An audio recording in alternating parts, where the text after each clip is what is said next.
ഇതിൽ ഒരു കോൺട്രവേഴ്സിയുടെയും ആവശ്യമില്ല എന്നുള്ളതാണ് എനിക്ക് തോന്നുന്നത്.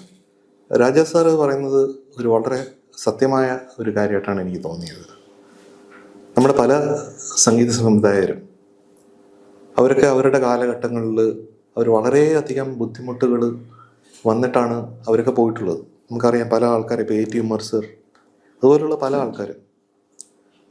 അപ്പോൾ ശരിക്കും ആ സമയങ്ങളിലൊക്കെ അവർക്ക് അവരുടെ പാട്ടുകൾക്ക് ഇതുപോലെ റോയൽറ്റി ചെറുതാണെങ്കിലും അത് കിട്ടിയിരുന്നെങ്കിൽ അവർക്ക് എത്ര അധികം സഹായമാവുമായിരുന്നു. ശരിക്കും ഒരു പാട്ടെന്ന് പറയുമ്പോഴത്തേക്കും അതിൻ്റെ ഇൻ്റലക്ച്വൽ പ്രോപ്പർട്ടി എന്ന് പറയുന്നത് അതിൻ്റെ ലിറിക്കിൻ്റെ ആ ലിറിക് റൈറ്ററുടെയാണ്, അതിൻ്റെ മ്യൂസിക്കിൻ്റെ ആ മ്യൂസിക് കമ്പോസറുടെയാണ്. അത് ഒരു പ്രൊഡക്ഷന് കൊടുത്താൽ പോലും ആ ഇൻ്റലക്ച്വൽ പ്രോപ്പർട്ടി എന്ന് പറയുന്നത് അവരുടേത് തന്നെയാണ്.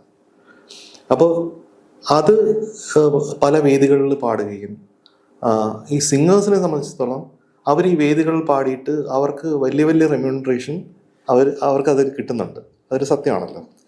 പക്ഷെ ഇതിൻ്റെ ഒരു ചെറിയ, ഇപ്പോൾ 1 ലക്ഷം രൂപ കിട്ടുകയാണെങ്കിൽ ആ പാട്ടിന് ഒരു പാട്ട് പാടുമ്പോൾ കിട്ടുകയാണെങ്കിൽ ഒരു 1000 രൂപ ഒരു കമ്പോസറിന് അല്ലെങ്കിൽ ഒരു ലിറിക് റൈറ്ററിന് റോയൽറ്റി ആയിട്ട്. കാരണം അവർ ക്രിയേറ്റ് ചെയ്തിരിക്കുന്ന ഒറിജിനൽ സോങ് അല്ല അവർ പാടുന്നത്.